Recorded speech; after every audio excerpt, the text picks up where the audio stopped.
1 year ago this week, the Senate Intelligence Committee released a declassified portion of its report on the CIA torture program. The criminal allegations have put a stain on the agency and on an administration that has yet to take any action.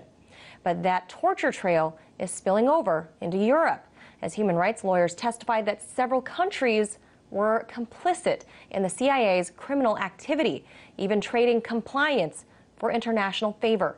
RT Simone Del Rosario joined me earlier in the studio with all the details.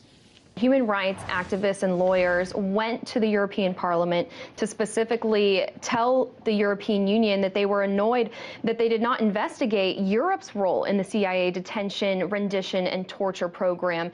Now, a lot of world leaders want to sit back and say, look, the CIA torture program is a U.S. problem, but extraordinary rendition and detention is when they transfer a detainee to the custody of another country without any legal process, so illegally transferring a detainee into U.S. control for the specific purpose of interrogation or torture. Now, this is clearly against international law, but the Open Society Justice Initiative found out that dozens of countries were implicit in doing this. There are 54 countries around the world, including 21 European countries, that have helped the CIA in some way in their program. Now, the help could be a smaller version. It could have been as simple as letting the CIA land or refuel or take off from one of their air bases.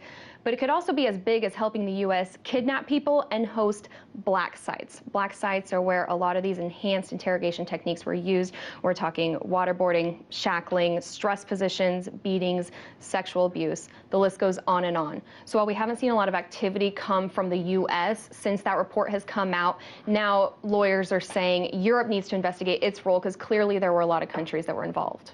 Evidently. Now, what sort of evidence, though, is there that these countries have hosted these black sites in exchange for anything, let alone international favor? Well, we do know that there are black sites all over the world that were used by the CIA, but there are two countries in particular that they're looking at, Romania and Lithuania, that have hosted black sites.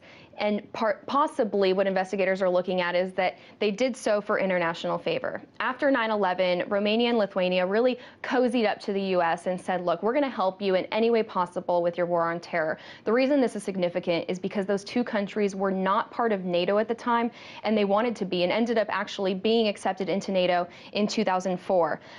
What investigators are looking at is that possibly the U.S. said, look, you scratch our back, we'll scratch yours. And in that, there was a European Council report back in 2007 that showed that when the U.S. had approached specifically Romania to host a black site, it said it offered formidable U.S. support for Romania's full accession into the NATO alliance as the biggest prize for the exchange. That's what this report found. So now there are open cases against Lithuania, Romania, and Poland as well, who is already part of NATO, for hosting these black sites. Investigators, lawyers, activists, everyone looking to Europe now to say, if we know that these countries in the European Union were involved, even though leaders are saying we didn't know what the CIA was doing on these sites, they still allowed them on board to those sites. And so now they're looking at that and saying, if we can get Europe to act on what these countries have done, maybe that'll put pressure on the U.S. to act on the evidence that came out in that CIA torture report. Well, I guess turning a blind eye doesn't cut it, right?